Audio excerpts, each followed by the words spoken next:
Incidents like this are why school bus safety is a top priority for districts across the state. This close call happened while a first grader was getting off a bus at a stop in Standish last year.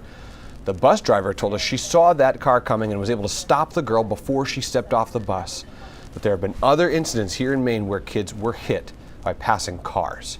Good evening and thanks for joining us on News Center Maine at 5:30. I'm Chris Costa. And I'm Zach Blanchard. It's an important reminder that when you're off to start your day or on your way home, keeping your eyes on the road is essential as kids are getting on and off those buses. News Center Maine's Sam Olson joins us with more on how police say distracted driving is becoming far too common. Sam?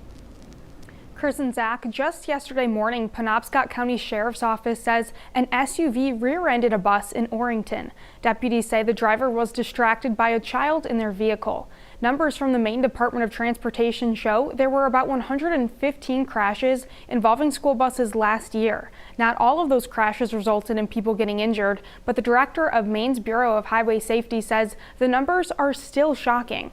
Like with the little kids, we minimize them crossing over when we pick up or drop off. Hans Brandis takes this seat every morning and afternoon with one goal: getting his kids to school and back home again safely. It's being part of the first part of their day and being the last part of their day. His biggest concern on the roads these days?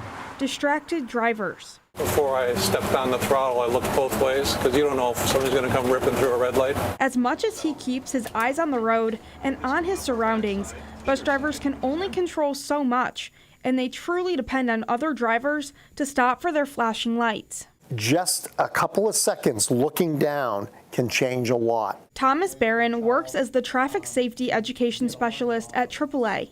He says distracted driving kills an average of 9 people every day across the country. And he says the thought of even one of those deaths involving a child on their way to school is devastating. Some people don't allow enough time. They're in a hurry.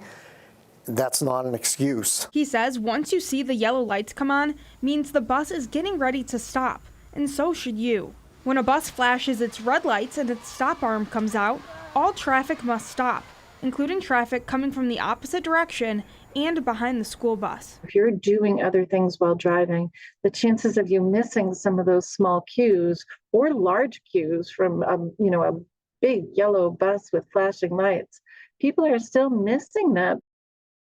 While mornings and even afternoons can be a rush, AAA advises people to allow for more time on their commutes this time of the year when school gets back in session. Sam Olson, News Center, Maine.